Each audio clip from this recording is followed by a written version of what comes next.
Well, it's been a warm, breezy, and even humid day so far today. Many of you may describe it as a day that feels like storms. Well, that's because the environment is favorable for strong to severe storms. We're still keeping an eye on the radar. There is a potential ahead of that main activity we're expecting later tonight, closer to midnight, that maybe a couple of pop up storms develop earlier in the evening. Now, this is questionable, may not even happen, but we'll be watching the radar just because the environment that storms would be tracking in is very unstable, and it's questionable because we have a cap overhead, meaning that there's a layer of air above the surface that's acting as a lid, keeping storms from developing, but it is pretty weak. So we'll be watching to see if anything does eventually fire up earlier in the evening.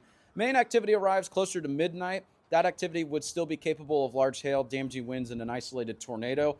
There will be numerous storms, but not all of them will be strong to severe. But that doesn't mean that you should let your guard down. Make sure you have multiple ways to receive alerts overnight, and make sure that those are alerts that could potentially wake you if a warning is issued late at night. So we'll be watching the storms. If anything moves into the area, we'll be tracking them. If any warnings are issued, we will be live on 5 News and on 5 News Plus. So stay weather alert, have multiple ways to receive alerts. Again, not everyone's going to see strong to severe storms, but it doesn't mean you should let your guard down. We'll be tracking these throughout the evening.